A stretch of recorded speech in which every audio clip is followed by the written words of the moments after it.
Assalamualaikum warahmatullahi wabarakatuh. Salam dan bahagia. Yang saya hormati Ibu Asti selaku dosen Manajemen SDM Pendidikan dan rekan-rekan semuanya kelas 2A Magister Administrasi Pendidikan semester 2. Baiklah, saya akan mempresentasikan tentang review buku yang berjudul A Handbook of Human Resource Management Practice, di mana saya mendapat bab ke-13, yaitu tentang menganalisis peran, kompetensi, dan keterampilan. Analisis peran, kompetensi, dan keterampilan. Peran adalah proses mencari tahu apa yang diharapkan dicapai seseorang ketika melaksanakan pekerjaan, dan kompetensi serta keterampilan yang mereka perlukan untuk memenuhi harapan tersebut. Definisi peran, kompetensi, dan keterampilan. Pertama, peran. Peran adalah tanggung jawab dan ekspektasi yang ditetapkan untuk suatu posisi dalam organisasi. Kemudian ada kompetensi. Kompetensi adalah kombinasi pengetahuan, keterampilan, dan sikap yang diperlukan untuk menjalankan peran secara efektif. Nah, kemudian sedangkan keterampilan adalah kemampuan khusus yang dibutuhkan untuk melaksanakan tugas-tugas dalam suatu peran. Selanjutnya, profil peran. Ada 4. Yang pertama, tanggung jawab. Kedua, kualifikasi. 3. Kompetensi utama. Dan 4. Lingkup pekerjaan. Tanggung jawab adalah daftar tugas dan kewajiban yang harus dilaksanakan dalam suatu peran. Kualifikasi adalah persyaratan minimal yang harus dipenuhi termasuk pendidikan, pengalaman, dan sertifikasi. Kompetensi utama adalah keterampilan dan kemampuan penting yang dibutuhkan untuk mencapai kinerja yang unggul. Sedangkan lingkup pekerjaan adalah ruang lingkup tanggung jawab dan interaksi dalam organisasi. Tujuan analisis peran. Yang pertama, optimalisasi kinerja, kemudian efisiensi organisasi, dan pengembangan individu serta perencanaan suksesi. Pendekatan analisis peran. Ada 3. Yang pertama, wawancara, di mana proses ini mengumpulkan informasi langsung dari pemegang peran melalui wawancara mendalam. Kemudian daftar pertanyaan menggunakan kuesioner terstruktur untuk mengidentifikasi tugas, kompetensi, dan keterampilan.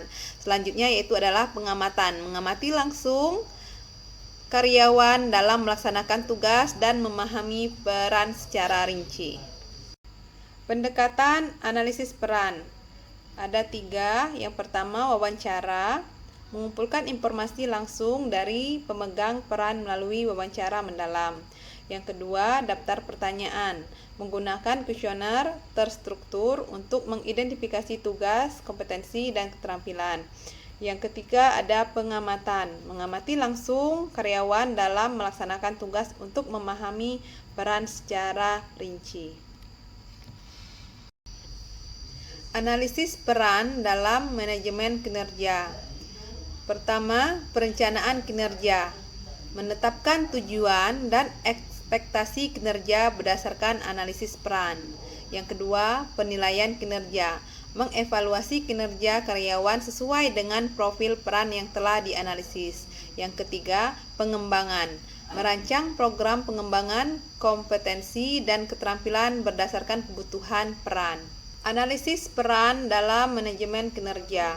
Stephen R. Covey dalam bukunya The 7 Habits of Highly Effective People mengajukan serangkaian kebiasaan atau prinsip yang dapat digunakan sebagai strategi untuk mengembangkan kompetensi dan keterampilan, baik pada tingkat pribadi maupun organisasi.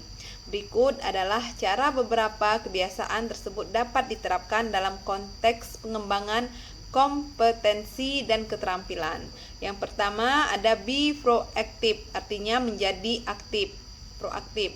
Kemudian begin with the end in mind, mulailah dengan akhir dalam pikiran. Selanjutnya ada put first thing first, dahulukan yang utama. Terus ada things win-win, berpikir menang dan menang. Kemudian seek first to understand then to be understood, berusaha memahami lalu dipahami. Dan yang terakhir ada sinergi atau bersinergi. Analisis kompetensi. Analisis kompetensi menggunakan analisis perilaku untuk menetapkan dimensi perilaku yang mempengaruhi kinerja peran dan menghasilkan kerangka kompetensi. Menganalisis kompetensi perilaku ada 6 pendekatan untuk melakukan hal tersebut. Yang pertama ada pendapat ahli, kemudian ada wawancara terstruktur, ada lokakarya, kemudian teknik insiden kritis, ada analisis jaringan perbendaharaan, dan juga ada penilaian kompetensi kerja.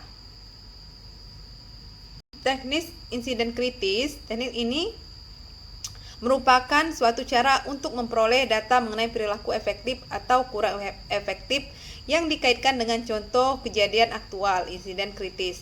Teknik ini digunakan pada kelompok pemegang pekerjaan dan atau manajernya atau ahli lainnya, terkadang kurang efektif jika diterapkan pada individu. Kemudian menganalisis kompetensi teknis, analisis fungsional. Pendekatan terhadap definisi kompetensi teknis berbeda dengan pendekatan yang digunakan untuk kompetensi perilaku. Karena kompetensi teknis sebenarnya adalah kompetensi proses analisis fungsional dapat digunakan. Metode ini awalnya dikembangkan oleh Mansfield dan Mitchell pada tahun 1986 dan Fine 1988. Intinya, analisis fungsional berfokus pada hasil kinerja. Analisis keterampilan. Analisis keterampilan menentukan keterampilan yang dibutuhkan untuk mencapai standar kinerja yang dapat diterima. Hal ini terutama digunakan untuk pekerjaan teknis, kerajinan tangan, manual, dan kantor untuk memberikan dasar dalam merancang program pembelajaran dan pelatihan.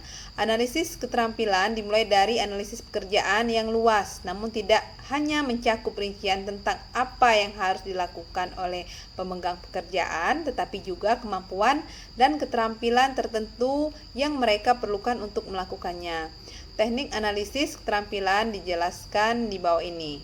Yang pertama, rincian pekerjaan. Yang kedua, analisis keterampilan manual. Yang ketiga, analisis tugas. Yang keempat, analisis kesalahan. Yang kelima, analisis pembelajaran kerja. Baik, masuk kepada kesimpulan. Peran, kompetensi, dan keterampilan adalah 3 aspek kunci dalam pengembangan dan pelaksanaan kerja yang efektif. Peran mengacu pada fungsi atau tanggung jawab yang harus dijalankan oleh individu dalam organisasi atau tim. Kompetensi mencakup pengetahuan, kemampuan, dan perilaku yang diperlukan untuk menjalankan peran tersebut dengan sukses. Sedangkan keterampilan sebagai bagian dari kompetensi merujuk pada kemampuan praktis atau teknis yang dapat diasah melalui pelatihan dan pengalaman. Analisis peran memastikan bahwa tanggung jawab didefinisikan dengan jelas, sementara penilaian kompetensi dan keterampilan membantu mengidentifikasi kebutuhan pelatihan dan pengembangan. Sinergi antara peran yang jelas, kompetensi yang kuat, dan keterampilan yang relevan merupakan faktor penentu dalam pencapaian kinerja yang optimal dalam organisasi. Baik, Bapak Ibu dan rekan-rekan sekalian, demikian presentasi dari saya. Lebih dan kurang saya mohon maaf. Kepada Allah saya mohon ampun. Billahi taufiq wal hidayah.